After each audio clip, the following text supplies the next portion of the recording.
Voilà, encore une année qui venait de s'écrouler comme un château de cartes. 12 mois passés sur une plateforme pétrolière en pleine mer du Nord, à respirer l'air salé mélangé aux vapeurs de diesel, à écouter le rugissement des machines et le hurlement incessant du vent. Tout cela semblait maintenant si lointain, presque irréel. Mathieu était de retour à Lyon, dans le petit appartement de sa mère situé dans le quartier de la Croix-Rousse. Il se tenait debout près de la fenêtre de la cuisine, une cigarette entre les doigts, regardant les toits grisâtres qui s'étalaient sous un ciel d'automne uniformément blanc. La fumée montait paresseusement vers le plafond jauni par les années. Il était rentré hier soir seulement, et déjà cette tranquillité l'étouffait presque. Après le vacarme perpétuel de la plateforme, ce silence lui paraissait étrange, presque menaçant. Il écrasa sa cigarette dans le cendrier et but une gorgée de café tiède. Le liquide amer glissa dans sa gorge, lui rappelant qu'il était bien vivant, bien réel, bien présent dans cet endroit qu'il avait quitté. Il y avait une éternité. Presque 2 mois de congé l'attendaient. 2 mois pour réapprendre à vivre dans ce monde silencieux et paisible. Il regarda l'horloge murale.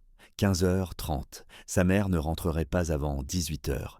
Elle travaillait toujours à la blanchisserie près de la place des terreaux. Mathieu se dirigea vers la salle de bain.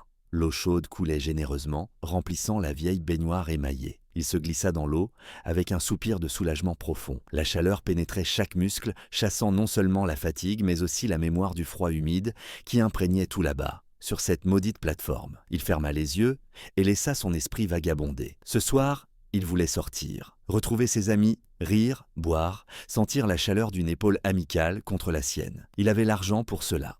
Une année de travail acharné pesait lourdement dans la poche de son jean, posé sur la chaise près de la porte. Il irait d'abord au bar retrouver les copains, puis ensuite, peut-être, il chercherait une présence féminine, quelque chose de doux et de simple pour se sentir enfin de retour parmi les vivants. Mathieu sourit à ses propres pensées et sortit de la baignoire. Il s'habilla rapidement, choisissant une chemise propre et son meilleur jean. Vers 18h15, alors que la nuit commençait déjà à tomber sur les rues étroites de la Croix-Rousse, sa mère rentra. Elle apparut dans l'embrasure de la porte de sa chambre, ajustant sur ses épaules un vieux châle élimé. Son visage fatigué s'éclaira légèrement en le voyant lasser ses chaussures. « Mathieu, tu sors déjà ?» demanda-t-elle d'une voix où perçait non pas un reproche, mais une espérance timide et presque craintive. « Oui, maman, je sors », répondit-il sans lever les yeux, car il avait peur de croiser son regard. Il se sentait un peu coupable, comme s'il s'enfuyait. « Ah bon », murmura-t-elle en tortillant nerveusement un coin de son châle. « Je pensais qu'on pourrait passer un moment ensemble. Je ferai du thé. Tu me raconterais comment ça s'est passé là-bas, comment vivent les gens sur ces plateformes. » Sa voix était douce, hésitante, comme si elle craignait de le faire fuir avec ses paroles. Quelque chose se serra dans la poitrine de Mathieu. L'image de sa mère préparant du thé, leur conversation tranquille dans la cuisine, c'était exactement ce dont il avait rêvé pendant les longues nuits glaciales en mer. Mais maintenant, une autre faim le tiraillait. Une faim de bruit, de mouvement, de vie bruyante et désordonnée. « Maman, on le fera demain, promis, » dit-il en se levant. « Demain, on s'installera tranquillement et je te raconterai tout. »« Oui, bien sûr, demain, » répéta-t-elle d'une voix éteinte. Elle soupira si profondément que son cœur se serra douloureusement. Ce soupir silencieux et résigné pesait plus lourd que n'importe quel reproche. « Demain alors, demain. Vas-y, puisque tu es prêt. » Mathieu sortit dans la rue et inspira profondément l'air humide de la soirée lyonnaise. Ça sentait la pluie récente, les feuilles mortes et cette odeur particulière de vieilles pierres que seule la Croix-Rousse possédait. C'était l'odeur de chez lui, l'odeur de la liberté. Le bar La Cloche d'Or était presque vide. Un mardi soir reste un mardi soir, même à Lyon. Quelques clients isolés discutaient à voix basse à leur table. Mathieu ne vit aucun de ses amis. Il s'apprêtait à commander une bière au comptoir quand une voix familière le sortit de ses pensées. « Durand, viens par ici. » À une table près de la fenêtre était assis Laurent Rousseau, un ancien camarade de lycée qui avait pris de l'embonpoint et une certaine assurance avec les années. Devant lui, 2 chopes de bière couvertes de buée attendaient. « Salut Laurent », répondit Mathieu en s'approchant. « Salut mon vieux, installe-toi », dit Laurent en lui faisant signe de s'asseoir avec un geste généreux. « Tu reviens de la mer du Nord alors ?» demanda-t-il sans préambule. « Oui, tout juste », confirma Mathieu en prenant place. « Allez, bois, j'attendais quelqu'un. N'importe qui en fait, et te voilà toi. » Laurent poussa une des chopes vers lui. « Merci », dit Mathieu en saisissant le verre froid. « Tu dois avoir de l'argent maintenant », remarqua Laurent avec un sourire sans méchanceté, en regardant Mathieu boire avec plaisir. Mathieu ne répondit rien, se contentant de hausser les épaules. À ce moment précis, le téléphone de Laurent sonna. Il fronça les sourcils et décrocha. « Allô ?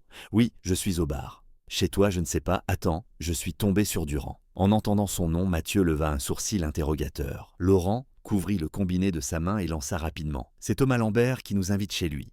Tu viens. » Mathieu sentit quelque chose se briser net dans sa poitrine et tomber lourdement. Il s'obligea à hausser les épaules avec indifférence, mais son cœur venait de cogner violemment contre ses côtes. Lambert, ce nom signifiait qu'elle serait là, Claire. Sa Claire qui portait autrefois le nom de Mercier et qui était devenue Lambert. Une année de travail, des milliers de kilomètres parcourus, tout cela n'avait servi qu'à recouvrir d'une mince couche de glace un trou béant dans son âme. Sa Claire, celle qui était devenue la femme d'un autre mais qui n'avait jamais cessé d'être sa douleur. En route, ils s'arrêtèrent dans un supermarché Carrefour. Mathieu, se sentant presque riche avec son salaire dans la poche, prit avec un geste large 2 bonnes bouteilles de cognac et une boîte de macarons au chocolat. Les macarons pour Claire. Il se souvenait qu'elle adorait exactement ces macarons-là. Il paya facilement, presque avec désinvolture. Ses retrouvailles avec les amis méritaient bien un petit rituel, une célébration digne de son retour. À la sortie, sous la lumière blafarde d'un lampadaire, Laurent hocha la tête d'un air sceptique en regardant la boîte de macarons. « Pourquoi tu prends ça ?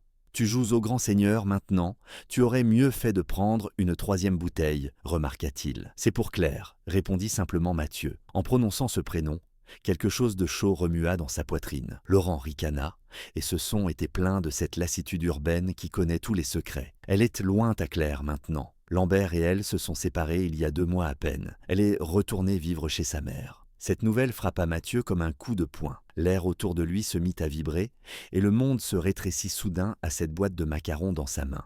Elle devint incroyablement importante, presque sacrée. « Séparée », répéta Mathieu en faisant rouler ce mot sur sa langue pour en goûter toute la saveur. Il avait un goût amer pour Thomas, mais étrangement doux pour lui-même. Au fond de lui, quelque chose qui avait gelé pendant cette année de travail en mer se réveilla et poussa une fragile pousse verte. C'était une chance. Pas simplement une chance, mais un sentiment de justice supérieure. Peut-être que maintenant, enfin, elle comprendrait qui l'avait vraiment aimé. La nuit tombait rapidement sur Lyon. Les réverbères allumaient, sur l'asphalte humide, des chemins tremblants et jaunâtres. L'appartement de Thomas Lambert se trouvait dans le quartier de la Presqu'île, pas très loin. Mais Mathieu ne se pressait plus maintenant. Il écoutait les paroles de Laurent, qui tombaient sur le sol fertile de son espoir soudain. « Les gens partent. Il n'y a pas de travail », se plaignait Laurent avec un certain plaisir évident dans sa complainte. « Moi je suis agent de sécurité, 24 heures sur 48, des cacahuètes comme salaire. Il n'y a qu'à l'usine Renault qu'il paie correctement, mais essaie d'y entrer. Ton Thomas y est entré lui. Oui, mais pas pour longtemps. Il s'est mis à boire, comme un trou. Ils l'ont viré. » « Et Claire alors ?» demanda Mathieu en essayant de garder un ton neutre. « Elle a bien fait de partir tout de suite. Pourquoi elle aurait besoin de lui maintenant? Un type fauché et alcoolique. Maintenant, il est assis sans travail et sans femme. » Thomas les accueillit dans la pénombre d'une entrée qui sentait la poussière et l'alcool rance. Il était bouffi, mou, avec des veines rouges dans ses yeux éteints. Il ne restait rien en lui de ce type sûr de lui et chanceux qui avait volé Claire à Mathieu. « Tu bois déjà depuis combien de temps ?» demanda Laurent sans surprise, comme si c'était évident. « Depuis 3 jours, répondit Thomas d'une voix rauque en regardant avidement le sac dans les mains de Mathieu. « Vous avez de quoi manger chez vous ?» demanda Laurent. « Ouais, des macarons, grogna-t-il. Je pensais que tu aurais quelque chose à grignoter chez toi. J'ai rien. » « Bon alors, commandons quelque chose, » dit rapidement Mathieu qui voulait remplir au plus vite ce silence oppressant avec des bruits et son estomac avec de la nourriture. « On commande des pizzas ou quoi ?»« Burk, quelle horreur !» grimaça Laurent. « Toute la ville commande maintenant les tourtes et les quenelles chez le Petit Dauphiné. C'est moins cher et il y a plus de viande. » La commande arriva rapidement. 3 tourtes chaudes qui sentaient la pâte et les épices se retrouvèrent sur la table. Le cognac brûlait la gorge et Mathieu, qui n'avait presque pas bu pendant 1 an, sentit comment une chaleur rapide et trompeuse se répandait dans son corps. Ils se mirent à discuter, à se rappeler le lycée, les professeurs, les connaissances communes. Avec ces conversations disparurent la 2e et la 3e bouteille. L'ivresse frappa Mathieu à la tête brutalement, mélangeant dans son esprit la joie de la nouvelle concernant Claire, la pitié pour Thomas et une sorte d'euphorie victorieuse et mauvaise. Il regardait le visage émacié de son ancien rival et sa langue pâteuse cracha toute seule des mots imprégnés de venin et de rancune accumulée. « Alors, Lambert, ta reine t'a laissé tomber?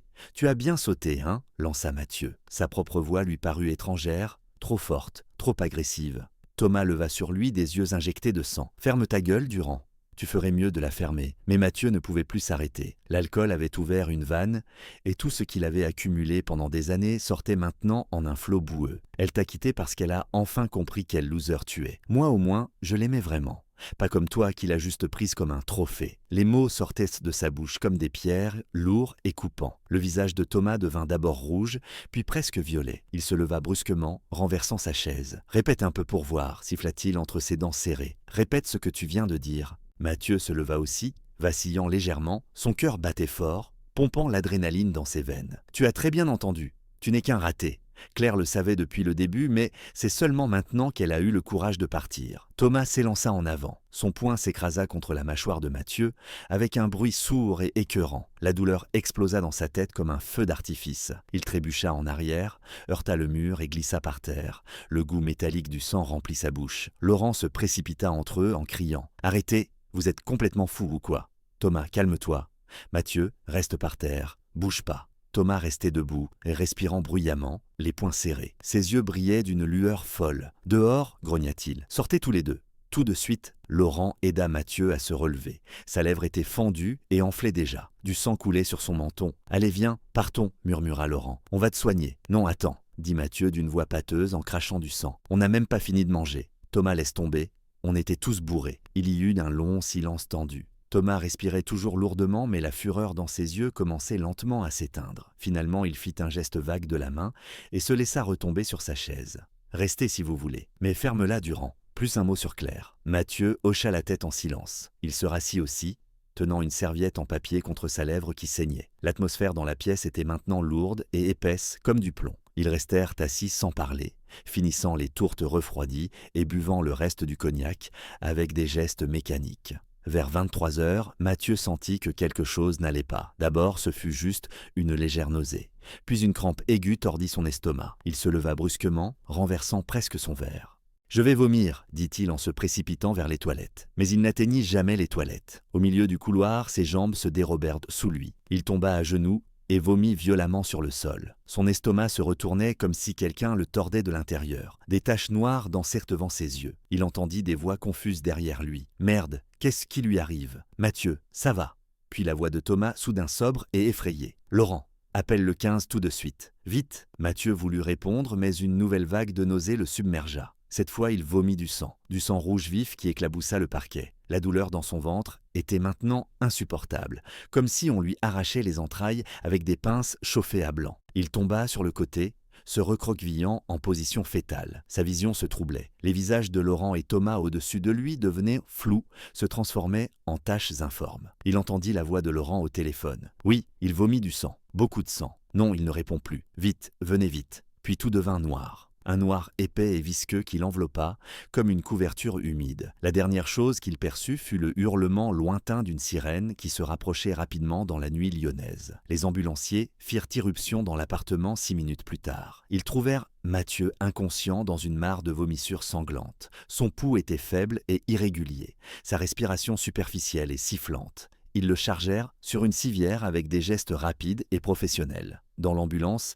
pendant le trajet vers l'hôpital Édouard Herriot, Mathieu eut un arrêt cardiaque. Le médecin urgentiste fit un massage cardiaque tout en criant des ordres à son assistante. « Adrénaline, vite, prépare le défibrillateur ». Le cœur repartit après la deuxième décharge électrique, mais Mathieu ne reprit pas conscience. À l'hôpital, il fut emmené directement en réanimation. Les médecins se penchaient sur lui avec des visages graves. Ses constantes vitales étaient catastrophiques. Le docteur Beaumont, chef du service, examina rapidement les premiers résultats d'analyse et fronça les sourcils. Empoisonnement sévère, probablement du cyanure. Préparez l'antidote. Hydroxocobalamine, dose maximale, et prévenez la police. C'est un cas criminel. Dans le couloir, Laurent et Thomas attendaient, le visage livide. Un policier en uniforme était déjà là, posant des questions d'une voix neutre et professionnelle. « Qu'est-ce que vous avez mangé ce soir ? D'où venait la nourriture ? Qui d'autre était avec vous ?» Laurent répondit d'une voix tremblante. « On a commandé des tourtes chez le Petit Dauphiné.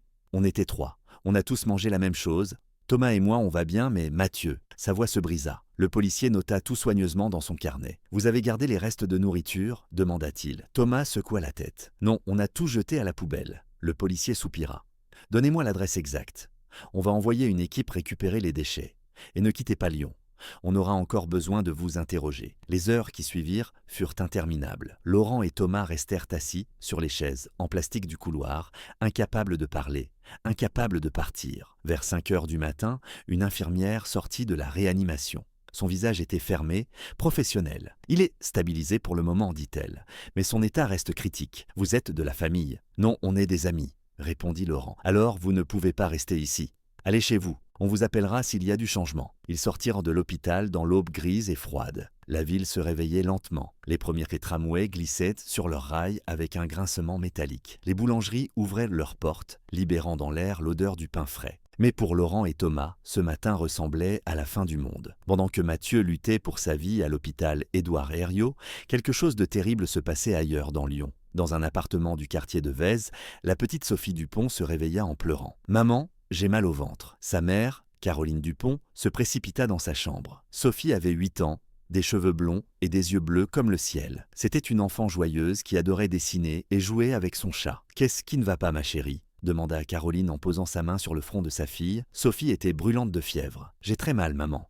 Et j'ai envie de vomir. » Caroline sentit la peur lui serrer le cœur. Elle prit sa fille dans ses bras et se précipita vers la salle de bain. Sophie vomit violemment, encore et encore. Quand Caroline vit le sang dans la cuvette des toilettes, elle hurla. Son mari Julien accourut en pyjama, le visage encore endormi. « Appelle le 15 immédiatement » cria Caroline. « Vite, Julien, vite !» L'ambulance arriva en 8 minutes. Mais c'était déjà trop tard. Sophie perdit conscience dans les bras de sa mère pendant le trajet. Son petit cœur s'arrêta de battre à 6h27 du matin, malgré tous les efforts désespérés des médecins. Dans le quartier de Djerland, presque au même moment, un étudiant de 23 ans nommé Nicolas Martin s'effondra dans la cuisine de sa résidence universitaire. Ses colocataires le trouvèrent par terre, convulsant violemment, de la mousse aux lèvres. Lui aussi avait commandé à manger la veille au soir. Lui aussi avait choisi le petit Dauphiné. Il mourut dans l'ambulance avant même d'atteindre l'hôpital. Son dernier regard fut pour le ciel qui commençait à peine à s'éclaircir au-dessus des toits de Lyon. À 7h du matin, le téléphone sonna chez Madame Durand, la mère de Mathieu. Elle venait de se lever et préparait son café dans la petite cuisine de la Croix-Rousse. Quand elle entendit la voix du médecin lui expliquant que son fils était en réanimation, empoisonné, entre la vie et la mort, elle laissa tomber sa tasse. La porcelaine se brisa sur le carrelage en 1000 morceaux, exactement comme son cœur. Elle attrapa son manteau et sortit en courant, sans même fermer la porte à clé derrière elle. Dans le tramway qui l'emmenait vers l'hôpital, elle priait en silence, les lèvres tremblantes, les mains serrées si fort que ses ongles s'enfonçaient dans ses paumes. « Mon Dieu, pas lui, pas mon fils. Prenez-moi à sa place, mais laissez-le vivre. » À l'hôpital, on la fit attendre dans une petite salle réservée aux familles. Une infirmière lui apporta un café, qu'elle ne but pas. Elle restait assise, les yeux fixés sur la porte, attendant qu'un médecin vienne lui dire que tout irait bien, que son fils allait survivre. Mais quand le docteur Beaumont entra enfin, son visage grave lui dit tout ce qu'elle avait besoin de savoir avant même qu'il n'ouvre la bouche. « Madame Durand, votre fils est dans un état très grave. Il a été empoisonné au cyanure. Nous faisons tout notre possible, mais les prochaines 48 heures seront décisives. Vous pouvez le voir quelques minutes. » Elle le suivit dans le service de réanimation. Rien ne l'avait préparée à ce qu'elle vit. Son Mathieu, son grand garçon fort qui travaillait sur les plateformes pétrolières, était allongé sur un lit blanc, relié à une dizaine de machines qui bipaient et clignotaient. Son visage était d'une pâleur de cire. Des tubes sortaient de sa bouche, de ses bras, de partout. Elle s'approcha et prit sa main. Elle était froide, si froide. « Mathieu, mon petit, je suis là. Maman est là. Tu m'entends?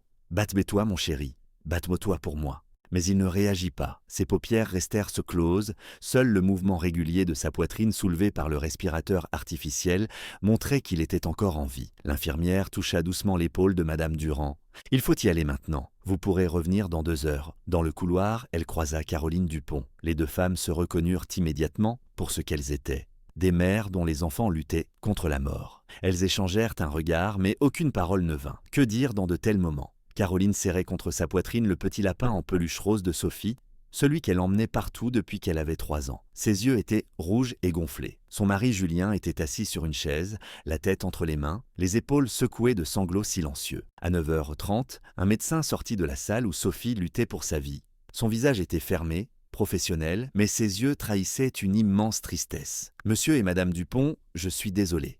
Nous avons fait tout ce qui était humainement possible, mais sa voix se brisa légèrement. Votre fille est décédée il y a quelques minutes. Son cœur n'a pas supporté. » Le hurlement de Caroline déchira le silence aseptisé de l'hôpital. C'était un cri animal, primitif, celui d'une mère qui vient de perdre son enfant. « Non, non, non, pas ma Sophie, pas ma petite fille, rendez-la-moi, je vous en supplie, rendez-la-moi. » Julien se leva et la prit dans ses bras. Ils restèrent là, agrippés l'un à l'autre, pleurant ensemble leur petite fille qui ne dessinerait plus jamais, qui ne jouerait plus jamais avec son chat, qui ne leur dirait plus jamais « Je t'aime maman, je t'aime papa ». Madame Durand, témoin de cette scène déchirante, sentit ses jambes se dérober sous elle. Elle s'assit lourdement sur une chaise, la main sur la bouche pour retenir un sanglot.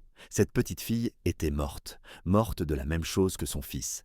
Et Mathieu allait-il survivre? Allait-elle devoir hurler, comme cette pauvre femme dans quelques heures? La nouvelle de la mort de Sophie Dupont et de Nicolas Martin se répandit dans Lyon comme une traînée de poudre. Les journalistes affluèrent devant l'hôpital. Les caméras des chaînes locales filmaient l'entrée des urgences. Les téléphones des rédactions n'arrêtèrent pas de sonner.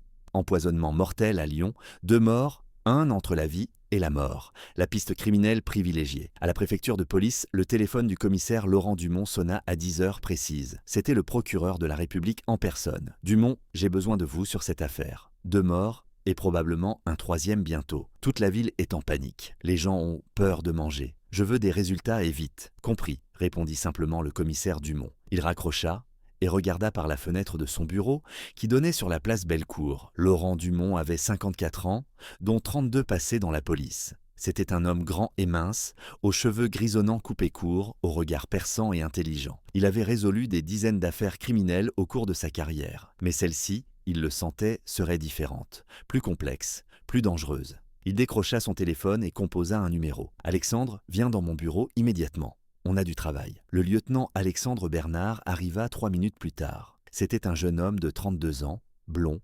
athlétique, avec des yeux bleus et un visage ouvert. Il travaillait sous les ordres de Dumont depuis 4 ans et avait appris énormément de cet homme qui était devenu pour lui bien plus qu'un simple supérieur hiérarchique. Dumont lui tendit un dossier déjà épais, malgré la brièveté de l'enquête. 2 morts empoisonnés au cyanure, un 3e en réanimation qui ne passera peut-être pas la journée. Tous ont mangé la même chose hier soir. Des tourtes lyonnaises livrées par une peucarne qui s'appelle le Petit Dauphiné. Alexandre parcourut rapidement les premières pages du dossier. Son visage se durcit. Du cyanure dans la nourriture, c'est forcément intentionnel. Personne ne met du cyanure par accident dans des tourtes. Exactement, confirma Dumont. La question est de savoir si c'était ciblé ou aléatoire. Est-ce qu'on cherche à tuer quelqu'un en particulier ou est-ce qu'on veut créer une panique générale? Ou peut-être détruire la réputation de cette boulangerie? Les 3 hypothèses sont sur la table pour le moment. Qu'est-ce qu'on sait sur cette boulangerie? Le Petit Dauphiné, demanda Alexandre. Pas grand-chose encore. C'est une entreprise relativement nouvelle, ouverte il y a environ 18 mois. Le propriétaire s'appelle Pierre Duclos, 47 ans, originaire de Grenoble. Apparemment, il fait de la vente directe et de la livraison. Ces affaires marchent bien, d'après ce qu'on m'a dit. Trop bien, peut-être, murmura Alexandre. Assez bien pour susciter des jalousies? Dumont hocha la tête. C'est une piste à explorer. Mais d'abord, on va à l'hôpital. Je veux parler au médecin légiste et voir les corps. Ensuite, on ira interroger les témoins et on fouillera cette maudite boulangerie de fond en comble. Ils arrivèrent à l'hôpital une demi-heure plus tard. Le docteur Leroux, médecin légiste, les attendait à la morgue. C'était une femme d'une 50aine d'années, petite et sèche, avec des lunettes à monture noire et une précision chirurgicale dans ses gestes comme dans ses paroles. « Messieurs, dit-elle en guise de salutation, j'ai les résultats préliminaires. Les 2 victimes sont mortes d'un empoisonnement massif au cyanure de potassium. La mort a été rapide, mais atroce. Le cyanure bloque l'utilisation de l'oxygène par les cellules. Les victimes suffoquent littéralement de l'intérieur. Elle leur montra des graphiques et des tableaux de chiffres. La concentration était extrêmement élevée, bien au-delà de ce qui serait nécessaire pour tuer un rat. Celui qui a fait ça voulait être sûr du résultat. Quelle quantité de cyanure faut-il pour tuer un être humain? Demanda Alexandre. Entre 150 et 300 mg pour un adulte, moins pour un enfant. Dans les échantillons de nourriture que nous avons analysés, nous avons trouvé plus de 500 mg dans une seule portion de tourte. C'est largement suffisant pour tuer 2 ou 3 personnes. Dumont fronça les sourcils. Donc, ce n'était pas un empoisonnement accidentel, c'était délibéré et calculé. Absolument, confirma le docteur Leroux. Et il y a autre chose. Le cyanure n'était pas uniformément réparti dans toutes les tourtes. Nous avons analysé les restes trouvés dans la poubelle de M. Lambert. Sur les 3 tourtes, une seule contenait du poison. Les 2 autres étaient parfaitement saines. Alexandre et Dumont échangèrent un regard. Donc, quelqu'un a empoisonné une tourte spécifique, dit lentement Alexandre. Mais laquelle? Et pour qui? C'est la question à 1 million d'euros, répondit Dumont. Est-ce que le tueur visait quelqu'un en particulier ou est-ce que c'était une roulette russe? Une victime au hasard pour détruire la réputation de la boulangerie. Ils quittèrent la morgue et montèrent au service de réanimation. Madame Durand était toujours là, assise sur la même chaise, le regard perdu dans le vide. Quand elle vit les deux policiers en civil s'approcher, elle se leva brusquement. « Mon fils, il va s'en sortir. Dites-moi qu'il va s'en sortir. » Dumont prit doucement sa main. « Madame, je suis le commissaire Dumont. Nous faisons tout pour trouver qui a fait ça. Les médecins font de leur mieux pour votre fils. Il faut garder espoir. Mais qui ferait une chose pareille ?» sanglota-t-elle. « Qui voudrait tuer mon Mathieu? Il vient juste de rentrer. Il n'a fait de mal à personne. » « C'est ce que nous allons découvrir, promit Dumont. « Madame, j'ai besoin que vous me disiez tout ce que vous savez sur la soirée d'hier. Avec qui était votre fils? Où il est allé ?» Elle essuya ses larmes et raconta tout ce qu'elle savait. Mathieu était rentré après 1 an passé en mer du Nord. Il était sorti voir des amis. Elle ne savait pas grand-chose de plus. « Il devait me raconter tout ça aujourd'hui » murmura-t-elle. « On devait passer la soirée ensemble aujourd'hui. Mais hier, il avait besoin de sortir. Et maintenant ?» Sa voix se brisa à nouveau. Dumont la laissa avec une infirmière et redescendit avec Alexandre. Dans la voiture, Alexandre démarra et prit la direction du commissariat de la place Bellecour. « Alors, par où on commence ?» demanda-t-il. « On commence par cette boulangerie, répondit Dumont. Je veux savoir qui travaille là-bas, qui a préparé ces tourtes, qui les a livrées. Je veux connaître la vie de ce Pierre Duclos dans les moindres détails. Et je veux aussi savoir qui sont ses concurrents et qui pourraient avoir intérêt à le couler. » 1 heure plus tard, il se garait devant le Petit Dauphiné. C'était une petite boutique située dans le quartier de la Guillotière, avec une devanture propre et accueillante. Mais aujourd'hui, le rideau de fer était baissé. Un écriteau indiquait « Fermé jusqu'à nouvel ordre ». Déjà, pensa Dumont. La nouvelle s'est répandue vite. Ils frappèrent à la porte latérale qui donnait sur l'atelier. Au bout d'un moment, un homme vint ouvrir. C'était Pierre Duclos. Il avait 47 ans, mais en paraissait 10 de plus ce matin-là. Son visage était gris, ses yeux rouges et gonflés. « Police criminelle » dit Dumont en montrant sa carte. « Commissaire Dumont et lieutenant Bernard, nous devons vous parler. » Duclos hocha la tête sans un mot et les fit entrer. L'atelier sentait encore la farine et le beurre, mais l'atmosphère était funèbre. 3 employés étaient assis autour d'une table, silencieux et terrifiés. « Monsieur Duclos, commença Dumont, 2 personnes sont mortes et une 3e est entre la vie et la mort après avoir mangé vos produits. Vous comprenez la gravité de la situation. »« Je sais, » murmura Duclos d'une voix brisée. « J'ai appris ça ce matin aux informations. C'est impossible. Je ne comprends pas comment ça a pu arriver. Nous utilisons des ingrédients de première qualité. Nous respectons toutes les normes d'hygiène. C'est ma réputation. C'est toute ma vie. Nous allons devoir fouiller vos locaux, dit Alexandre, et interroger tout votre personnel. » Duclos fit un geste résigné. « Faites ce que vous avez à faire. Je n'ai rien à cacher. » L'équipe de la police scientifique arriva une demi-heure plus tard.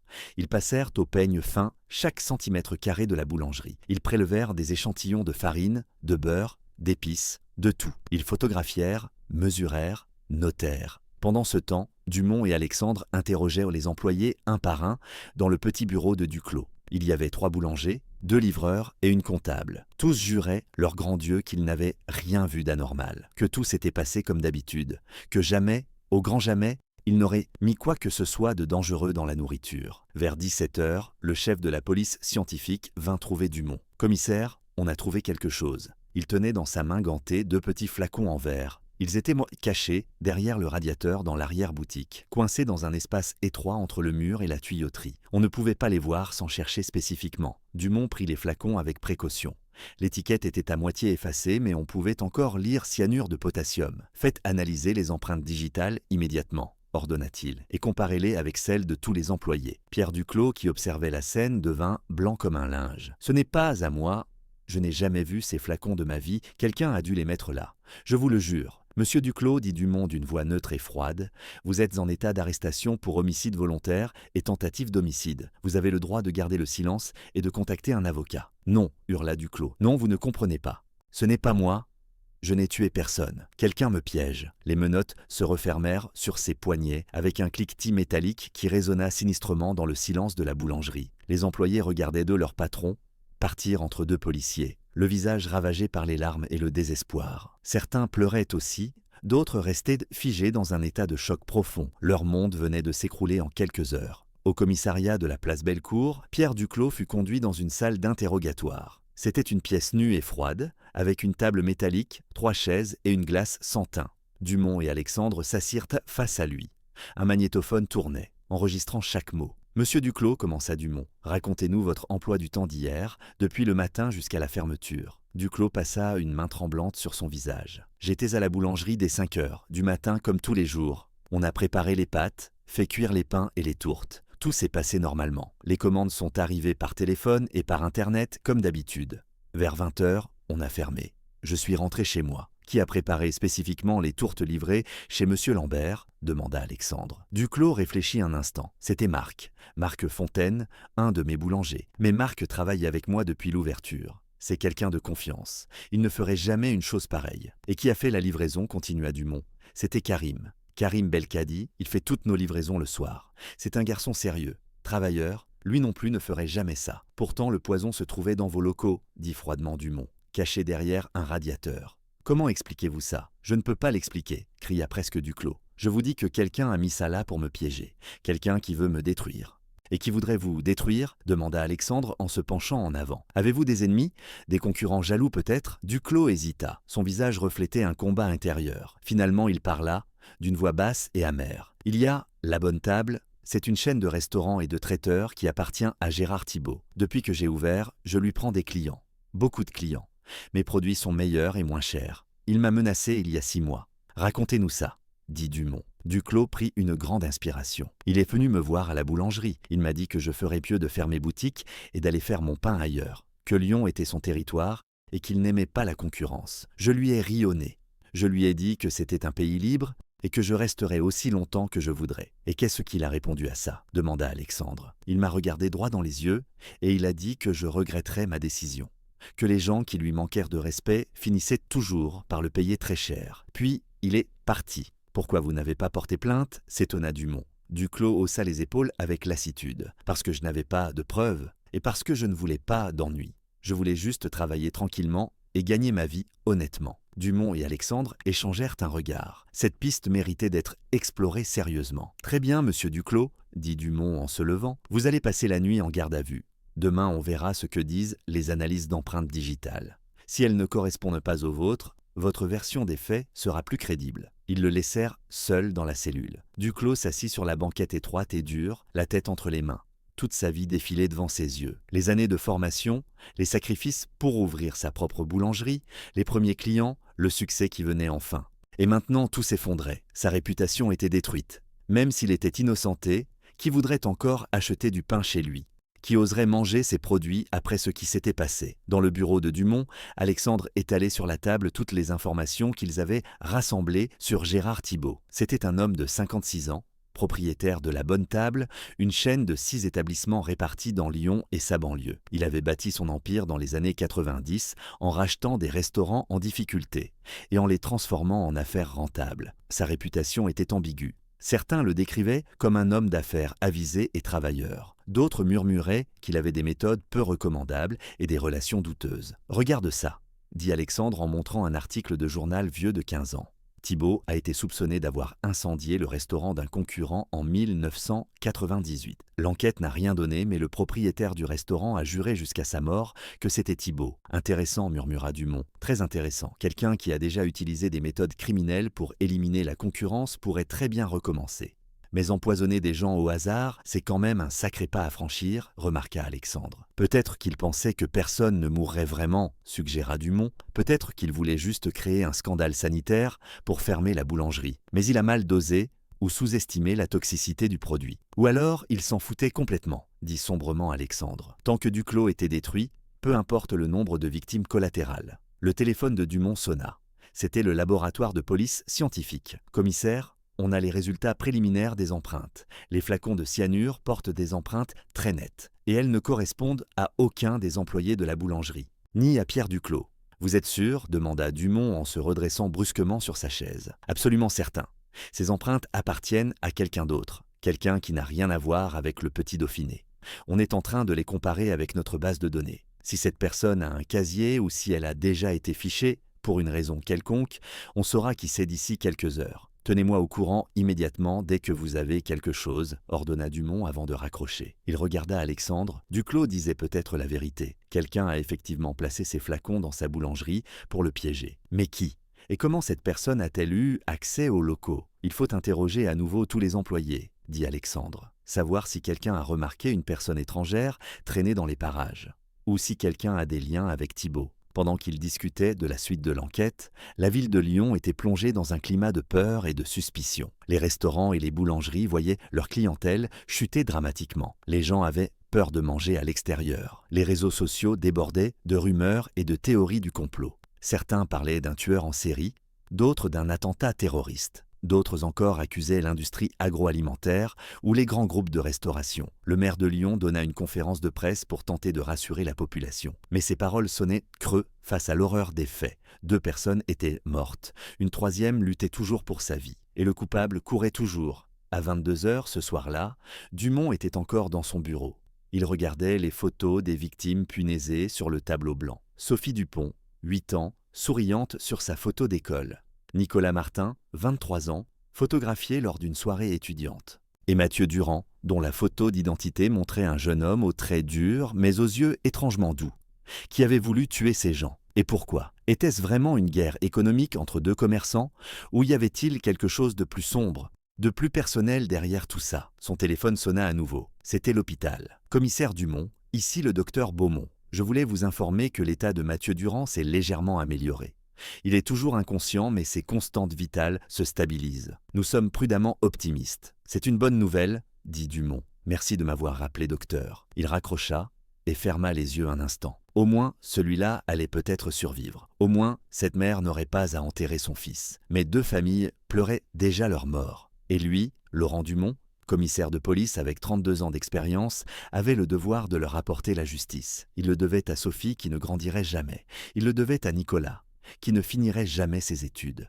Il le devait à toutes les victimes innocentes de ce crime monstrueux. Le lendemain matin, à 9h précises, une jeune femme se présenta au commissariat de la place Bellecour. Elle avait environ 30 ans, des cheveux châtains coupés au carré, des yeux verts intelligents et déterminés. Elle portait un jean, un pull noir et une veste en cuir. Un sac en bandoulière contenant un ordinateur portable était accroché à son épaule. « Je voudrais parler au commissaire Dumont, dit-elle à l'agent d'accueil. « C'est à quel sujet ?» demanda le policier. « Je suis journaliste, Émilie Ferrand, de Lyon Actualité. Je travaille sur l'affaire des empoisonnements et j'ai des informations qui pourraient l'intéresser. » L'agent décrocha son téléphone et après quelques minutes, Émilie fut conduite au bureau de Dumont. Le commissaire la reçut avec une certaine méfiance. Il n'aimait généralement pas les journalistes qui avaient tendance à compliquer son travail plus qu'à l'aider. « Mademoiselle Ferrand, dit-il d'un ton neutre. Qu'est-ce qui vous amène ?» Émilie s'assit sans attendre qu'on l'y invite et posa son ordinateur sur le bureau. « J'enquête sur cette affaire depuis hier soir, commença-t-elle. Et je pense que vous faites fausse route en vous concentrant uniquement sur Pierre Duclos. »« Ah bon ?» dit Dumont en croisant les bras. « Et qu'est-ce qui vous fait dire ça ?»« Parce que j'ai creusé un peu le passé de Gérard Thibault. » Elle ouvrit son ordinateur et fit pivoter l'écran vers Dumont. « Regardez ça. C'était un article de journal datant de 12 ans. On y voyait la photo d'un restaurant détruit par un incendie. Le Vieux Chêne, un établissement familial qui avait refusé de vendre à Thibault. 2 semaines après ce refus, le restaurant brûlait mystérieusement. Le propriétaire, un certain monsieur Gauthier, avait accusé Thibault mais n'avait jamais pu le prouver. Je connais cette histoire, dit Dumont. Mais un incendie criminel et un empoisonnement de masse, ce n'est pas la même chose. Attendez, il y a plus, continua Émilie, en faisant défiler d'autres documents. Il y a 8 ans, une épicerie bio, qui faisait de la concurrence à l'un des restaurants de Thibault, a été victime d'une intoxication alimentaire massive. 20 personnes malades en 1 semaine. L'établissement a dû fermer. Là encore, Thibault était le principal bénéficiaire, mais rien n'a jamais été prouvé. Dumont se pencha en avant, son intérêt éveillé. Continuez. Et puis il y a quelque chose de plus récent, dit Émilie. Il y a 3 mois, une nouvelle pizzeria a ouvert dans le quartier de Fourvière. Elle s'appelait Bella Napoli et elle marchait très bien. Trop bien au goût de Thibault, qui a un restaurant juste en face. Le propriétaire de Bella Napoli a reçu des menaces anonymes. Des lettres qui lui conseillaient de fermer avant qu'il arrive un malheur. Il a porté plainte, mais l'enquête n'a rien donné. Et devinez quoi? La pizzeria est toujours ouverte, supposa Dumont. Non, elle a la fermée il y a 1 mois. Le propriétaire a craqué sous la pression et est reparti en Italie. Émilie referma son ordinateur et regarda Dumont droit dans les yeux. Gérard Thibault a un historique de destruction de la concurrence par des moyens illégaux. Et maintenant, le Petit Dauphiné, qui lui prenait beaucoup de clients, est au centre d'un scandale qui va le détruire définitivement. Vous ne trouvez pas ça bizarre? Si, admit Dumont. Très bizarre. Mais comment aurait-il fait? Comment aurait-il introduit le poison dans les tourtes? C'est ce qu'il faut découvrir, dit Émilie. Mais je parie qu'il a un complice à l'intérieur de la boulangerie, quelqu'un qui avait accès aux locaux et aux produits. À ce moment précis, le lieutenant Alexandre Bernard entra dans le bureau. Il tenait une feuille de papier et son visage était excité. « Commissaire, on a identifié les empreintes sur les flacons de cyanure. » Dumont se tourna vivement vers lui. « Qui est-ce » ? Une certaine Isabelle Moreau, 34 ans, employée comme emballeuse dans une usine agroalimentaire à Vénissieux. Mais le plus intéressant, c'est qu'elle a postulé il y a 2 mois pour un emploi chez le Petit Dauphiné. Elle n'a pas été retenue. Dumont et Émilie échangèrent un regard. Une employée qui se serait vengée d'avoir été refusée, suggéra Alexandre. Ou quelqu'un qui a postulé exprès pour avoir accès aux locaux et repérer les lieux, dit Émilie. Qui vous êtes-vous exactement ? Demanda Alexandre en la regardant pour la première fois. Émilie Ferrand, journaliste, répondit-elle en lui tendant la main. Et j'ai l'impression qu'on cherche la même chose. La vérité. Alexandre serra sa main, surpris par la poigne ferme et assurée de la jeune femme. Ses yeux verts le regardaient avec une intensité qui le troubla légèrement. « On va chercher cette Isabelle Moreau », décida Dumont. « Alexandre, prends 2 hommes et va l'accueillir chez elle.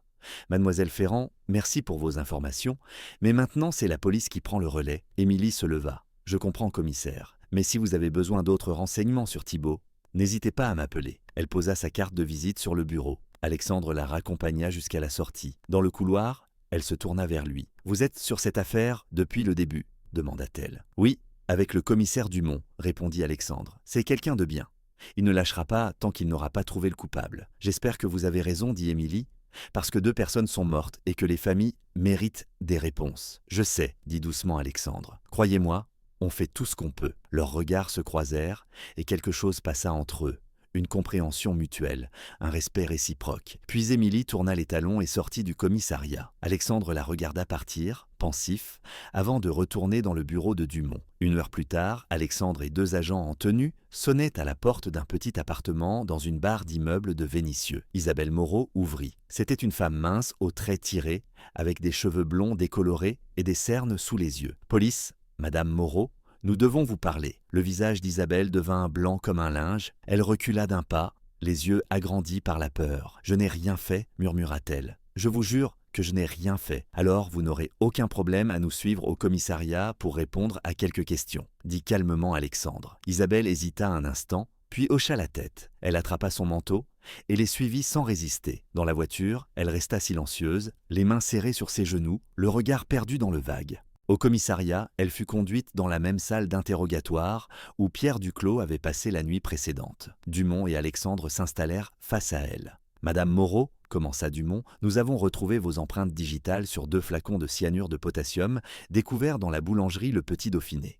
Comment expliquez-vous cela ?» Isabelle éclata en sanglots. « Je suis désolée, tellement désolée. Je ne voulais pas que des gens meurent. Je vous jure que je ne voulais pas ça. » « Racontez-nous exactement ce qui s'est passé, » dit Dumont d'une voix dure. « Et n'essayez pas de mentir, nous savons déjà beaucoup de choses. » Isabelle prit une grande inspiration tremblante. « Il y a 3 mois, j'ai postulé chez le Petit Dauphiné.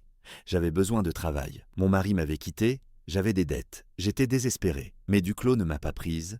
Il a dit que je n'avais pas assez d'expérience. »« Continuez, » encouragea Alexandre. 1 semaine plus tard, un homme m'a contacté. Il savait que j'avais postulé chez Duclos.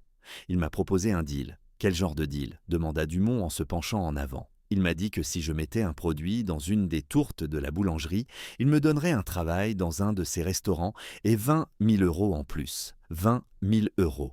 J'avais tellement besoin d'argent, je ne savais plus quoi faire. Et ce produit, c'était du cyanure, » dit Alexandre. Isabelle hocha la tête misérablement. « Il m'a dit que c'était juste pour rendre quelques personnes malades, pas pour les tuer, juste assez malades pour que Duclos ait des ennuis et doive fermer. Je ne savais pas que c'était mortel. Je le jure sur la tête de mes enfants. »« Et comment avez-vous fait ?» demanda Dumont. « Comment êtes-vous entré dans la boulangerie ?»« Il m'a donné une clé, » murmura Isabelle. « Une clé de la porte de derrière. Il m'a dit d'y aller tard le soir, quand il n'y aurait personne. J'y suis allé il y a 4 jours. J'ai mis le produit dans une des tourtes qui attendait d'être livrée le lendemain. Puis j'ai caché les flacons derrière le radiateur comme il me l'avait demandé, et après je suis parti. C'est tout.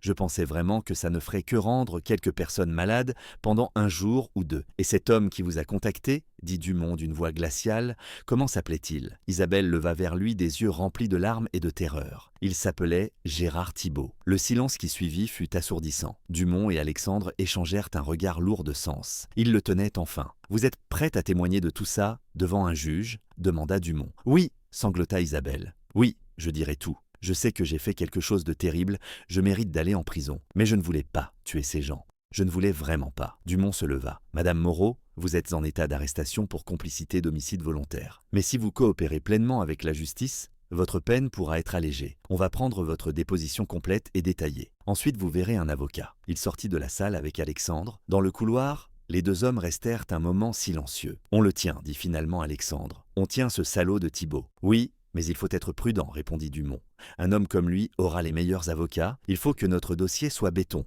Pas la moindre faille. On va d'abord finir de prendre la déposition de Moreau. Ensuite, on va chercher des preuves matérielles qui relient Thibault à elle. Relevé téléphonique, mouvement bancaire, témoins. Tout ce qu'on peut trouver. Et on va aussi parler avec cette journaliste, Émilie Ferrand. Elle semble avoir beaucoup d'informations sur Thibault. Alexandre hocha la tête. « Je vais l'appeler. » Pendant ce temps, Émilie Ferrand n'était pas restée inactive. Elle avait passé la matinée à interroger d'anciens employés de la Bonne Table, à éplucher les registres du commerce, à fouiller dans les archives des journaux locaux. Plus elle creusait, plus elle découvrait un réseau de corruption, d'intimidation et de violence qui entourait Gérard Thibault comme une toile d'araignée poisseuse. Elle apprit qu'un ancien cuisinier de la Bonne Table avait été retrouvé battu dans une ruelle après avoir menacé de révéler que Thibault utilisait des produits périmés dans ses restaurants. Elle découvrit qu'un inspecteur sanitaire avait mystérieusement fermé les yeux sur plusieurs violations graves en échange de repas gratuits et de quelques enveloppes bien garnies. Elle trouva des témoignages de petits commerçants qui avaient reçu des visites menaçantes de type louche après avoir refusé de vendre leur affaire à Thibault. Tout cela formait un portrait accablant d'un homme pour qui la fin justifiait tous les moyens. Un homme qui ne reculait devant rien pour éliminer ses concurrents et étendre son empire. Quand son téléphone sonna et qu'elle vit que c'était le lieutenant Bernard, elle décrocha immédiatement. « Mademoiselle Ferrand, » dit Alexandre, « nous avons du nouveau. Est-ce que vous pourriez passer au commissariat ?» « J'arrive tout de suite, » répondit Émilie. 30 minutes plus tard, elle était assise dans le bureau de Dumont, écoutant le récit de la confession d'Isabelle Moreau. Son cœur battait fort. Il tenait enfin le coupable. « Alors c'était bien Thibault, » dit-elle. « Je le savais. Je le sentais depuis le début. »« Oui, mais maintenant il faut le prouver devant un tribunal, » dit Dumont. « Et c'est là que vous pourriez nous aider. Tout ce que vous avez trouvé sur lui, toutes vos sources, tous vos documents, nous en avons besoin. » Émilie ouvrit son ordinateur sans hésiter. « Voilà tout ce que j'ai. Prenez tout. Et si vous avez besoin que j'interroge d'autres personnes, je le ferai. Je veux que ce type paye pour ce qu'il a fait. » Dumont la regarda avec un nouveau respect. « Vous êtes tenace, mademoiselle Ferrand. C'est une qualité rare. »« Merci, commissaire, » dit Émilie en souriant légèrement. « Mais appelez-moi Émilie. Et vous, appelez-moi Alexandre, » dit le lieutenant en lui rendant son sourire. Leurs regards se croisèrent à nouveau, et cette fois l'attraction fut évidente. Dumont les observa avec un sourire en coin mais ne dit rien. « Bon, » reprit Dumont en tout sautant légèrement, « on va maintenant établir un plan d'action. Alexandre, je veux que tu épluches les relevés téléphoniques de Thibault et de Moreau. Il faut trouver la preuve qu'ils se sont parlé. Ensuite, on vérifie ses comptes bancaires. S'il lui a promis 20 000 €, il y aura forcément une trace quelque part. Émilie, vous pouvez continuer à interroger d'autres personnes qui ont eu affaire à Thibault.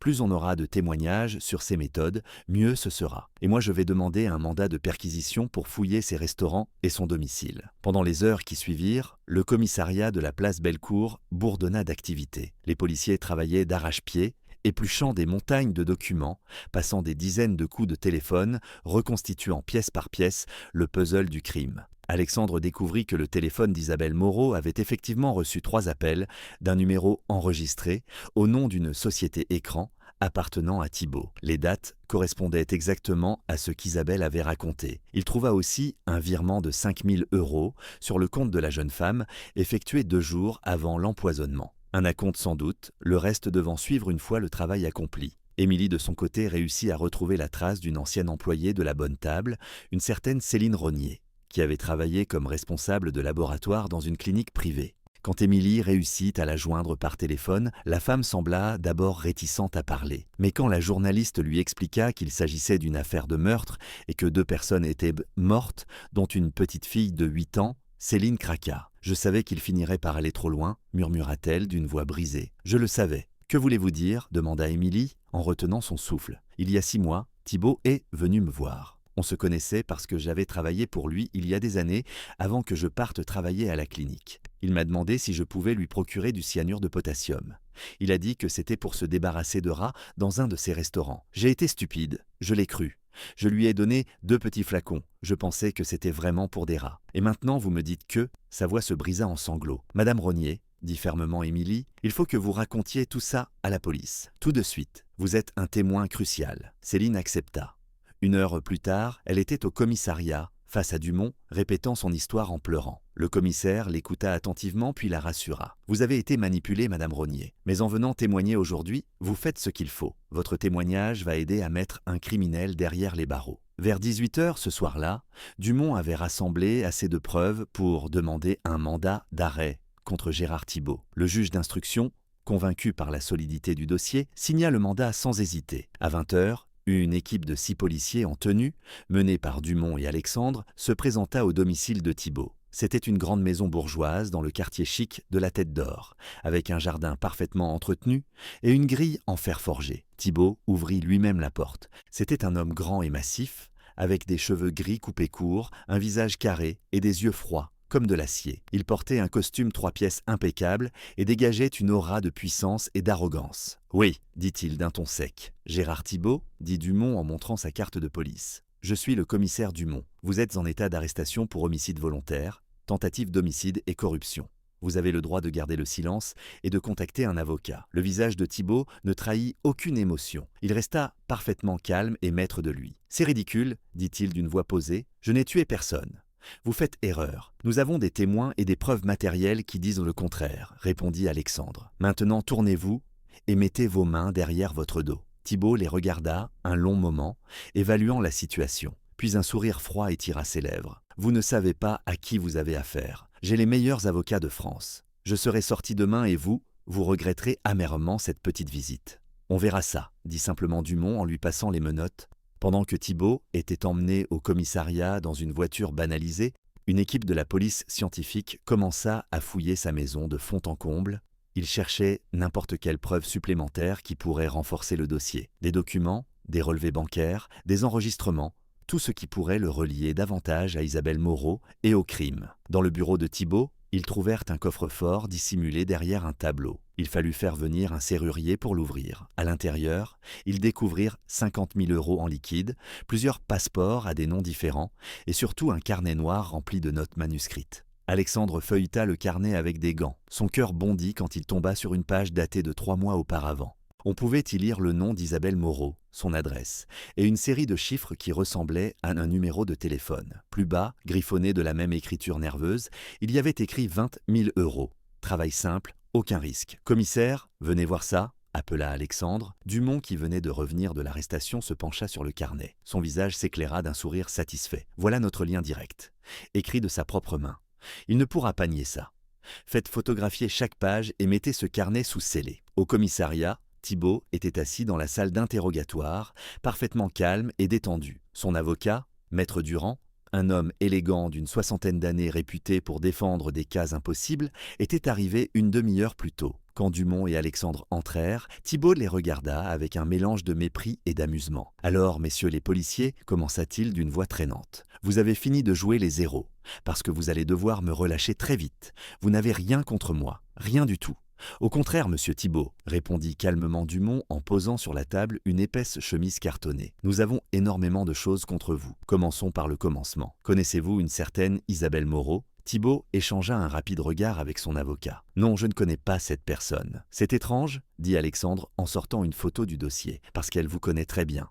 Elle nous a raconté en détail comment vous l'avez contactée, comment vous lui avez proposé 20 000 € pour empoisonner des produits de la boulangerie Le Petit Dauphiné et comment vous lui avez fourni la clé pour entrer dans les locaux. C'est sa parole contre la mienne, répliqua Thibault. Une femme désespérée qui invente des histoires pour se dédouaner. Aucun tribunal ne la croira. Peut-être, dit Dumont. Mais nous avons aussi les relevés téléphoniques qui montrent que vous l'avez appelée à 3 reprises exactement aux dates qu'elle a indiquées. Nous avons la trace d'un virement de 5 000 € de l'une de vos sociétés écrans vers son compte bancaire. Et nous avons trouvé chez vous un carnet avec son nom, son adresse et la mention 20 000 € écrite de votre main. Le visage de Thibault perdit légèrement de sa superbe. Maître Durand se pencha vers son client et lui murmura quelques mots à l'oreille. « Je n'ai rien à ajouter, » dit finalement Thibault. « Je souhaite retourner en cellule. »« Attendez, nous n'avons pas fini ?» intervint Alexandre. « Nous avons également retrouvé Céline Rognier. Vous vous souvenez d'elle ? Votre ancienne employée qui travaille maintenant dans une clinique. Elle nous a expliqué comment vous lui avez demandé du cyanure de potassium il y a 6 mois, pour soi-disant tuer des rats. » Cette fois, Thibault pâlit, visiblement. Ses mains serrées sur la table tremblèrent légèrement. Maître Durand posa une main sur son bras. « Mon client ne répondra plus à aucune question, sans ma présence et sans avoir pu consulter l'ensemble du dossier. »« Très bien, » dit Dumont en se levant. « De toute façon, nous avons tout ce qu'il nous faut. Monsieur Thibault, vous allez passer la nuit en garde à vue. Demain, vous serez présenté au juge d'instruction qui décidera de votre placement en détention provisoire. Mais je peux déjà vous dire que vous ne sortirez pas de sitôt. 2 personnes sont mortes à cause de vous. Une petite fille de 8 ans et un étudiant de 23 ans. Un 3e est encore entre la vie et la mort. Vous allez payer pour ça. » Thibault fut reconduit en cellule. Dans le couloir, Alexandre se tourna vers Dumont. « On l'a eu, patron. Cette ordure va passer le reste de sa vie derrière les barreaux. »« Oui, » dit Dumont avec satisfaction. « Mais il reste encore du travail. Il faut reconstituer exactement comment Moreau a empoisonné la tourte. Il faut retrouver la clé qu'il lui a donnée et comprendre comment il se l'est procurée. Et il faut aussi libérer Pierre Duclos et présenter nos excuses à cet homme. » Le lendemain matin, Pierre Duclos fut libéré après 36 heures de garde à vue. Quand il sortit du commissariat, le soleil brillait sur Lyon et l'air frais du matin lui parut délicieux après l'atmosphère étouffante de la cellule. Dumont l'accompagna jusqu'à la sortie. « Monsieur Duclos, dit-il, au nom de la police de Lyon, je vous présente mes excuses. Nous avons fait notre travail en suivant les pistes disponibles, mais je sais que ces heures ont été terribles pour vous. » Duclos hocha la tête, les larmes aux yeux. « Est-ce que je vais pouvoir rouvrir ma boulangerie un jour ?» demanda-t-il d'une voix brisée. « Même si je suis innocent, qui voudra encore acheter mes produits après ce qui s'est passé ? Je ne sais pas, dit honnêtement Dumont. Mais la vérité va être révélée publiquement. Les gens sauront que vous étiez vous-même une victime. Ça prendra du temps, mais vous pourrez peut-être reconstruire. » Duclos s'éloigna, les épaules voûtées, portant le poids d'une tragédie dont il n'était pas responsable. Dans les jours qui suivirent, l'enquête se poursuivit pour combler les derniers trous. Alexandre découvrit que Thibault avait fait faire un double de la clé de la boulangerie par un serrurier véreux qui acceptait de travailler sans poser de questions moyennant un bon paquet de billets. Le serrurier, confronté aux preuves, avoua tout et accepta de témoigner. Émilie Ferrand publia une série d'articles détaillés sur l'affaire qui firent la une de tous les journaux de la région. Elle raconta l'histoire complète depuis les premières menaces de Thibault contre Duclos jusqu'à son arrestation finale. Elle révéla aussi toutes les autres affaires louches dans lesquelles il avait été impliqué au fil des années. Son travail de journaliste d'investigation était remarquable, méthodique et implacable. L'opinion publique se déchaîna contre Thibault. Des manifestations eurent lieu devant ses restaurants. Les clients désertèrent en masse. Plusieurs de ces établissements durent de fermer faute de personnel, car plus personne ne voulait travailler pour lui. Sa réputation était détruite. Son empire s'effondrait. À l'hôpital, Édouard Herriot, Mathieu Durand ouvrit enfin les yeux après 5 jours de coma. Sa mère, qui ne l'avait pas quitté une seule seconde, éclata en sanglots de joie. « Mathieu, mon chéri, tu es réveillé. Dieu merci, tu es réveillé. » Mathieu cligna des yeux, désorienté, ne reconnaissant pas immédiatement l'endroit où il se trouvait. Sa gorge était sèche, son corps entier lui faisait mal. « Où suis-je » murmura-t-il d'une voix rauque. « À l'hôpital, mon chéri. Tu as été très malade. Mais maintenant tu vas guérir. Tu vas guérir. » Le docteur Beaumont, qui avait été appelé immédiatement, examina Mathieu. Son état était stable. Il allait survivre. Les séquelles seraient peut-être importantes, son foie et ses reins avaient été endommagés, mais il était vivant. Et dans quelques semaines, avec les soins appropriés, il pourrait sortir de l'hôpital. Quand Dumont apprit la nouvelle, il se permit un rare sourire. Au moins, celui-là avait survécu. Au moins, cette famille n'aurait pas à pleurer un mort. Quelques jours plus tard, le commissaire se rendit à l'hôpital pour interroger Mathieu sur les circonstances exactes de la soirée. Le jeune homme était encore faible, mais son esprit était clair. Il raconta tout ce dont il se souvenait. La rencontre avec Laurent au bar, l'invitation chez Thomas, la commande de tourte, la dispute à cause de Claire, et puis la douleur, les vomissements, le noir. « Je ne me souviens de rien après ça, dit-il. Je me suis réveillé ici il y a 2 jours. Votre témoignage confirme ce que nous savions déjà, dit Dumont. Vous avez eu beaucoup de chance, monsieur Durand. Quelques minutes de plus et vous seriez mort comme les 2 autres victimes. » Mathieu ferma les yeux. Il pensait à cette petite fille de 8 ans dont on lui avait parlé, à cet étudiant qui n'avait pas eu sa chance. « Pourquoi moi ?» murmura-t-il. « Pourquoi j'ai survécu et pas eux ? Personne ne peut répondre à cette question. » dit doucement Dumont. « Mais vous êtes vivant, et vous avez maintenant la responsabilité d'honorer cette seconde chance. » Le procès de Gérard Thibault débuta 6 mois plus tard au tribunal de grande instance de Lyon. L'affaire avait fait tellement de bruit que la salle d'audience était bondée. Les familles des victimes occupaient les premiers rangs. Caroline et Julien Dupont, vêtus de noir, tenaient entre eux la photo encadrée de leur petite Sophie. Les parents de Nicolas Martin étaient là aussi, le visage marqué par un chagrin qui ne s'effacerait jamais. Madame Durand était assise à côté de son fils Mathieu, qui avait suffisamment récupéré pour assister au procès. Il boitait encore légèrement et sa santé restait fragile, mais il était vivant. Les journalistes se pressaient au fond de la salle. Émilie Ferrand était au premier rang de la presse, son carnet ouvert, prête à noter chaque mot. À côté d'elle, Alexandre Bernard en civil était venu assister au dénouement de l'affaire à laquelle il avait consacré tant d'énergie. Leurs regards se croisèrent et ils échangèrent un sourire discret. Au cours des derniers mois, ils s'étaient revus plusieurs fois, d'abord professionnellement puis de manière plus personnelle.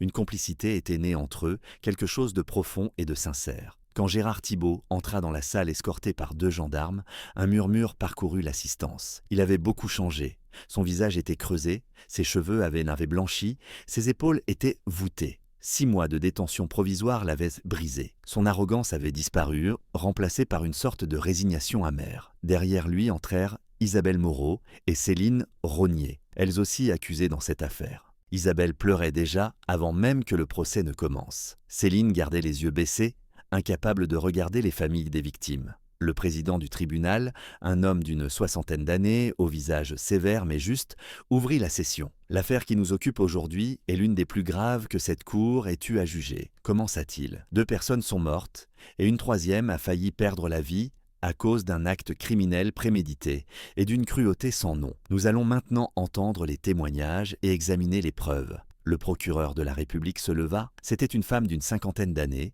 réputée pour sa rigueur et son intransigeance face au crime. Elle présenta méthodiquement le dossier d'accusation contre Thibault. Les relevés téléphoniques, les virements bancaires, le carnet trouvé chez lui, les témoignages d'Isabelle Moreau et de Céline Rognier, tout fut exposé avec une précision chirurgicale. Gérard Thibault a orchestré ce crime avec sang-froid et calcul, déclara le procureur. Son seul but était d'éliminer un concurrent commercial qui menaçait ses profits. Pour cela, il était prêt à empoisonner au hasard des citoyens innocents. Il savait qu'il y aurait des morts. Il le savait et il s'en moquait. Tant que la boulangerie Le Petit Dauphiné était détruite, peu lui importait le nombre de victimes. C'est du terrorisme économique, c'est de l'assassinat par cupidité. Et la société ne peut tolérer de tels actes. Maître Durand, l'avocat de Thibault, tenta de défendre son client du mieux qu'il put. Il plaida la manipulation, affirmant que son client avait effectivement fourni du cyanure, mais sans savoir exactement ce que Moreau comptait en faire. Il suggéra que Moreau avait agi de sa propre initiative en mettant une dose mortelle au lieu d'une simple dose incapacitante. Mais ces arguments sonnaient les creux face à l'accumulation de preuves. Quand vint le tour des parties civiles, Caroline Dupont se leva pour témoigner. Elle s'avança à la barre, tremblante, serrant contre elle la photo de Sophie. « Ma fille, elle avait 8 ans. » commença-t-elle d'une voix brisée. Elle aimait dessiner, jouer avec son chat, faire du vélo dans le parc. Elle rêvait de devenir vétérinaire. Elle avait toute la vie devant elle. Et cet homme, elle pointa un doigt accusateur vers Thibault, cet homme lui a volé sa vie pour de l'argent, pour augmenter ses profits. Ma petite fille est morte dans d'atroces souffrances parce qu'elle avait commandé une tourte pour son dîner. Elle sanglota, incapable de continuer. Julien Dupont la rejoignit et la soutint. Ensemble, ils regardèrent Thibault droit dans les yeux. « Vous nous avez pris ce que nous avions de plus précieux, » dit Julien d'une voix tremblante de rage et de douleur. « Et pourquoi ? Pour de l'argent, pour votre petite guerre commerciale. Vous méritez de pourrir en prison jusqu'à la fin de vos jours. » Thibault baissa la tête, incapable de soutenir leur regard. Pour la première fois depuis le début du procès, quelque chose qui ressemblait à du remords passa fugitivement sur son visage. Mathieu Durand témoigna ensuite. Il raconta sa soirée, son retour après 1 an d'absence, ses retrouvailles avec ses amis. « Je voulais juste fêter mon retour, dit-il simplement, juste passer une bonne soirée. Et j'ai failli mourir. J'ai passé 5 jours dans le coma. Mes reins sont endommagés. Je ne pourrai plus jamais travailler sur les plateformes pétrolières. Ma vie a changé pour toujours. Mais au moins, je suis vivant. » Sophie Dupont et Nicolas Martin, eux, n'ont pas eu cette chance. Isabelle Moreau témoigna ensuite, en larmes, racontant comment Thibault l'avait manipulée en profitant de sa détresse financière. « Je sais que j'ai fait quelque chose de terrible, sanglota-t-elle. Je le regrette chaque jour. Si je pouvais revenir en arrière, je ne le ferais jamais. Jamais. Mais je ne peux pas ramener ces gens à la vie. Je dois vivre avec ça pour toujours. » Céline Rognier témoigna à son tour, expliquant comment elle avait naïvement cru Thibault quand il lui avait demandé du cyanure pour des rats. « J'aurais dû poser plus de questions, dit-elle. J'aurais dû me méfier. Mais je le connaissais depuis des années, je lui faisais confiance. C'était mon erreur et je la paierai toute ma vie. » Enfin vint le moment où Thibault, lui-même, fut invité à s'exprimer. Il se leva lentement, le dos voûté, le visage gris. Il resta un long moment silencieux, regardant ses mains. Puis il parla d'une voix presque inaudible. « Je ne voulais pas qu'il y ait des morts, murmura-t-il. Je voulais juste que Duclos ait des ennuis, que sa réputation soit ternie. Je pensais que quelques personnes seraient malades pendant un jour ou deux, rien de plus. Mais les choses ont mal tourné. Moreau a mis trop de produits. Ou peut-être que je me suis trompé sur la dose nécessaire, je ne sais pas. Il se tut un instant puis reprit. J'ai passé ma vie à construire mon empire, à travailler dur, à réussir. Et quand ce Duclos est arrivé avec sa petite boulangerie et qu'il a commencé à me prendre mes clients, j'ai vu rouge. J'ai voulu le détruire comme j'avais détruit tous ceux qui m'avaient fait de l'ombre avant lui. Mais cette fois, ça a mal tourné. Très mal tourné. Il leva enfin les yeux vers les familles des victimes. « Je suis désolé, dit-il. Je sais que ces mots ne veulent rien dire, qu'ils ne ramèneront pas vos proches. Mais je suis désolé. » Un silence pesant suivit ces paroles. Caroline Dupont se leva brusquement. « Vos excuses ne me rendent pas ma fille, cria-t-elle. Allez au diable. » Le président du tribunal la pria de se rasseoir. Les plaidoiries durèrent toute la journée. Le procureur réclama la peine maximale. L'avocat de Thibault plaida pour la clémence en invoquant les circonstances atténuantes et le fait que son client n'avait pas voulu directement tuer. Mais personne dans la salle n'était dupe. Après 3 jours de délibération, le jury revint avec son verdict. La salle était dans un silence absolu quand le président lut le jugement. « Gérard Thibault, vous êtes reconnu coupable d'homicide volontaire aggravé, de tentative d'homicide et de corruption. La Cour vous condamne à la réclusion criminelle à perpétuité, avec une période de sûreté de 22 ans. Isabelle Moreau, vous êtes reconnue coupable de complicité d'homicide volontaire. La Cour vous condamne à 10 ans de réclusion criminelle. Céline Rognier, vous êtes reconnue coupable de fourniture de substances toxiques ayant entraîné la mort. La Cour vous condamne à 4 ans d'emprisonnement ferme. Concernant Laurent Rousseau et Thomas Lambert, témoins de la soirée qui n'ont pas empêché la consommation des produits empoisonnés alors qu'ils savaient que leur ami était malade, la Cour prononce des peines de 2 ans avec sursis pour non-assistance à personne en danger. Un murmure parcourut la salle. Les familles des victimes pleuraient, certaines de soulagement, d'autres de douleur renouvelée. Thibault fut emmené menottes au poignet. Il ne résista pas. Son visage était celui d'un homme déjà mort à l'intérieur. Son empire s'était effondré, sa réputation était détruite. Et il passerait le reste de sa vie derrière les barreaux. Isabelle Moreau sanglotait tandis que les gendarmes l'emmenaient. Céline Rognier marchait tête basse, portant le poids écrasant de sa culpabilité. À la sortie du tribunal, les familles des victimes furent assaillies par les journalistes. Caroline et Julien Dupont acceptèrent de parler brièvement. « Rien ne nous ramènera à notre Sophie », dit Caroline en essuyant ses larmes. « Mais au moins, justice a été rendue. Cet homme ne pourra plus faire de mal à personne. Nous allons maintenant essayer de continuer à vivre, même si une partie de nous est morte avec notre fille. » Mathieu Durand, appuyé sur sa canne, parla également. « Je suis soulagé que ce soit terminé, dit-il. Pendant des mois, j'ai eu peur que Thibault s'en sorte avec un bon avocat. Mais la justice a fonctionné. Maintenant, je peux essayer de reconstruire ma vie. » Émilie Ferrand publia un long article sur le verdict. Son travail d'investigation avait été crucial pour l'enquête et elle continuerait à suivre les conséquences de cette affaire dans les mois à venir. Elle écrivit sur la nécessité d'une régulation plus stricte de l'industrie alimentaire, sur les dangers du capitalisme sauvage où la recherche du profit justifie tous les moyens, sur l'importance du travail de la police et de la justice. Pierre Duclos tenta de rouvrir sa boulangerie quelques semaines après le procès. Il organisa une grande inauguration, invitant tous les médias, offrant des produits gratuits pour montrer qu'il n'y avait plus rien à craindre. Mais les clients revinrent lentement, très lentement. Trop de gens associaient encore le Petit Dauphiné à la mort et à l'horreur. Duclos dut se battre pendant des mois pour reconstruire sa réputation. Il changea même le nom de son établissement, l'appelant désormais la Renaissance, comme un symbole de renouveau. Progressivement, avec patience et persévérance, les affaires reprirent. Les gens finirent par comprendre qu'il avait été lui aussi une victime, que ses produits étaient bons et sûrs, que ce qui s'était passé n'était pas sa faute. 1 an après le procès, la Renaissance était devenue l'une des boulangeries les plus populaires de Lyon. Les clients venaient non seulement pour la qualité des produits, mais aussi pour soutenir un homme qui avait refusé d'abandonner malgré l'adversité. Mathieu Durand passa plusieurs mois en rééducation. Ses reins avaient été gravement endommagés, et il devait suivre un traitement à vie. Il ne pourrait plus jamais travailler dans des conditions physiques extrêmes comme sur les plateformes pétrolières. Mais il apprit à accepter sa nouvelle réalité. Avec l'aide de sa mère qui ne l'avait jamais abandonné, il se reconstruisit peu à peu. Il trouva un emploi dans une entreprise de logistique à Lyon, un travail moins dangereux et moins bien payé, mais qui lui permettait de rester près de sa famille. Un soir, alors qu'il rentrait du travail, il croisa Claire dans la rue. C'était la première fois qu'il se voyait depuis cette fameuse soirée qui avait failli lui coûter la vie. Claire s'arrêta net en le voyant. « Mathieu » murmura-t-elle. « Comment vas-tu ? » « Je vais bien » répondit-il simplement. Aussi bien que possible. Ils restèrent un moment face à face, gênés, ne sachant que dire. « J'ai appris ce qui s'était passé, » dit finalement Claire. « C'est terrible. Je suis tellement désolé, ce n'est pas ta faute, dit Mathieu. Et tu sais quoi? Je crois que c'était un signe. Un signe que je devais arrêter de vivre dans le passé et de m'accrocher à des choses qui n'existeront plus jamais. Claire hocha la tête, les yeux brillants de larmes. Tu as raison, on a tous besoin d'avancer. Ils se serrèrent la main, un geste simple mais qui marquait la fin d'un chapitre et le début d'un autre. Puis ils partirent chacun de leur côté. Mathieu rentra chez lui, où sa mère l'attendait avec un dîner chaud. Pour la première fois depuis longtemps, il se sentit en paix. Alexandre Bernard et Émilie Ferrand se marièrent au printemps suivant. La cérémonie eut lieu dans une petite église du Vieux-Lyon, suivie d'une réception dans un restaurant donnant sur la Saône. C'était une belle journée ensoleillée, pleine de rires et de joie. Le commissaire Dumont était présent avec toute son équipe.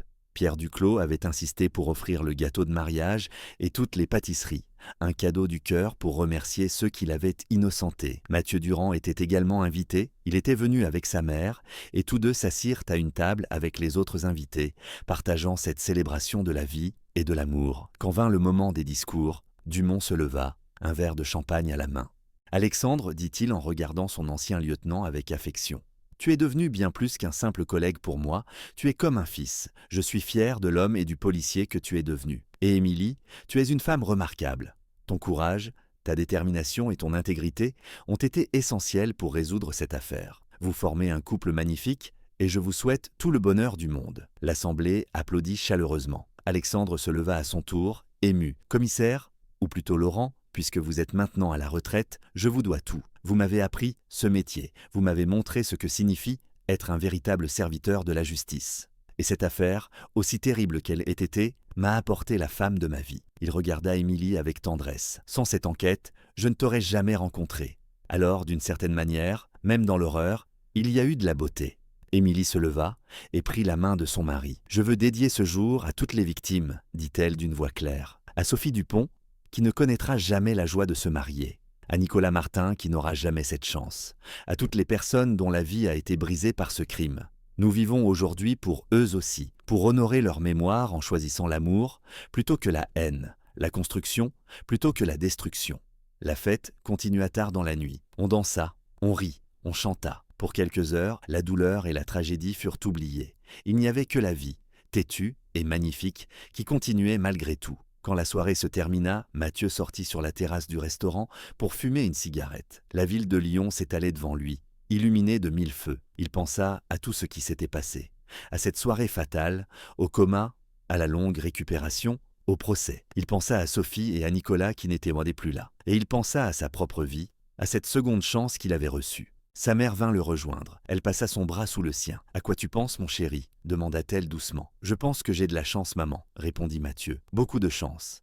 Et je pense que je vais enfin cesser de courir après des chimères et apprendre à apprécier ce que j'ai. Toi, cette ville, cette vie. » Elle posa sa tête sur son épaule. « C'est tout ce que j'ai toujours voulu pour toi, mon fils. Juste que tu sois heureux et en paix. » Ils restèrent ainsi un long moment, mère et fils, regardant les lumières de la ville en silence. Dans son bureau désormais vide du commissariat de la place Bellecour, Laurent Dumont rangeait ses dernières affaires. C'était son dernier jour de travail avant la retraite. 32 ans de service s'achevaient. Il regarda une dernière fois les photos accrochées au mur. Toutes ses affaires résolues, toutes ces victimes auxquelles il avait rendu justice. L'affaire Thibault avait été l'une des plus complexes et des plus douloureuses, mais elle avait aussi été résolue. Le coupable payait pour son crime. C'était tout ce qu'il pouvait faire, rendre justice. Il ferma la porte de son bureau et descendit les escaliers. À l'extérieur, le soleil de printemps brillait sur Lyon. Les rues étaient pleines de vie, de bruit, de mouvement. Les gens travaillaient, riaient, vivaient. C'était pour eux qu'il avait fait ce métier pendant plus de 30 ans, pour que la justice existe,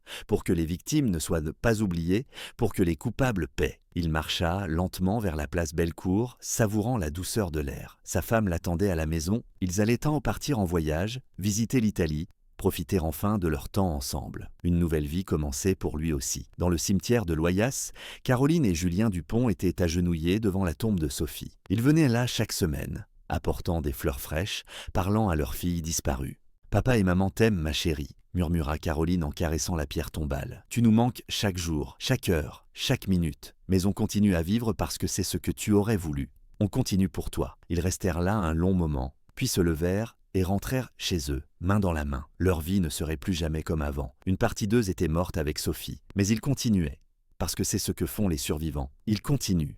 La vie à Lyon reprit progressivement son cours normal. Les restaurants et les boulangeries retrouvèrent leur clientèle. Les gens recommencèrent à commander de la nourriture sans crainte. L'affaire Thibault devint peu à peu un souvenir, une histoire tragique que l'on raconte parfois le soir, une mise en garde contre la cupidité et l'ambition sans limite. Mais pour ceux qui l'avaient vécu directement, cette affaire ne serait jamais vraiment terminée. Elle resterait gravée dans leur chair et dans leur âme pour toujours. Chers amis, merci d'avoir écouté cette histoire jusqu'au bout. Si elle vous a touché, n'hésitez pas à laisser un commentaire pour partager vos réflexions. Abonnez-vous à notre chaîne pour découvrir d'autres récits qui explorent la complexité de la nature humaine. Mettez un petit pouce bleu si cette histoire vous a ému. Et surtout, prenez soin de vous et de ceux que vous aimez. La vie est précieuse et fragile. Chaque jour est un cadeau. Ne l'oubliez jamais. Je vous souhaite tout le bonheur du monde.